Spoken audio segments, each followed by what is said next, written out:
Today, U.S. Air Force sends F-16s to South China Sea amid tension China-Philippines.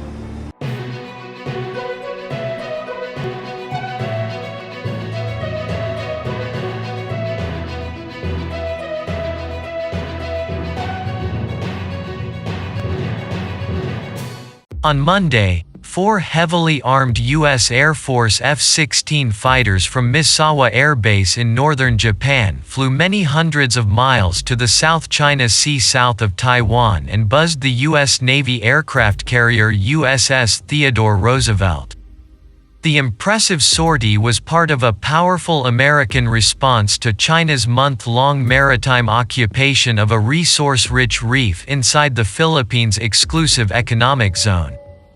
American and Philippine ships and planes surged into the South China Sea as a warning to the roughly 220 Chinese militia boats anchored off Whitsun Reef, 200 miles west of the Philippines. The U.S. State Department made it clear the use of force was on the table. Beijing blinked and withdrew its boats.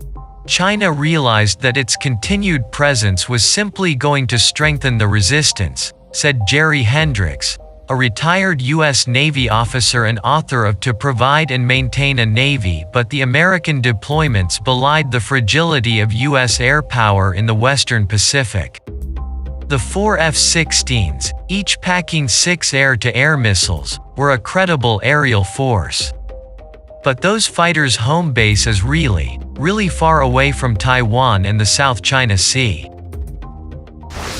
It's possible the F-16 staged from Kadena Air Base in Japan's Okinawa Prefecture, just 500 miles from the southern tip of Taiwan. It's also possible the F-16s flew the entire 1,800 miles from Misawa to the Theodore Roosevelt Carrier Strike Group. In any event, dragging those 4 fighters to the South China Sea's hot zone required 4 Air Force KC-135 tankers, each of which had its radio transponder on and thus was visible on public plane tracking websites.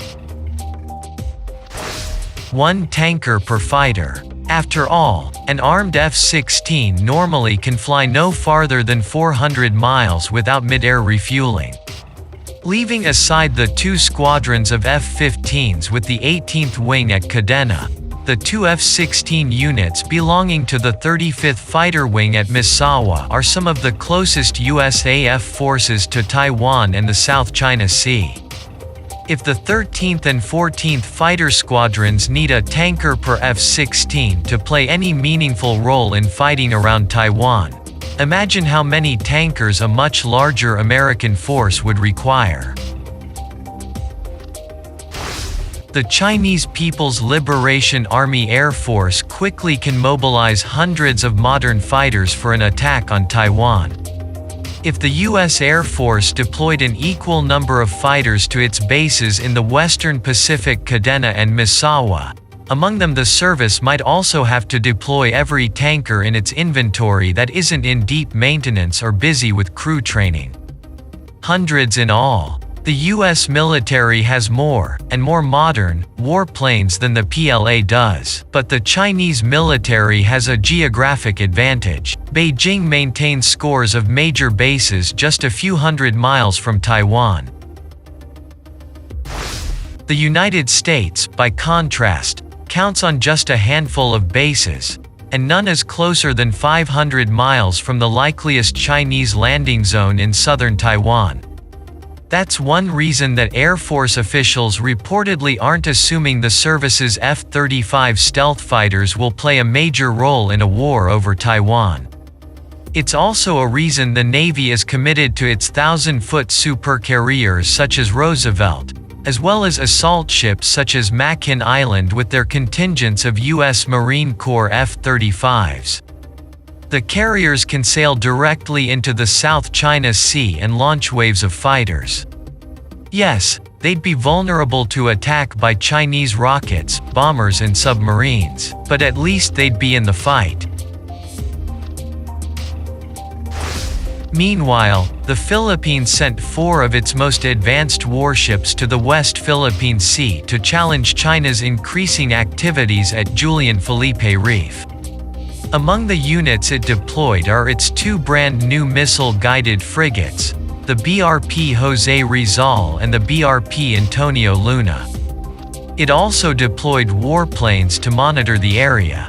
The U.S. also sent its aircraft carrier USS Theodore Roosevelt to the area.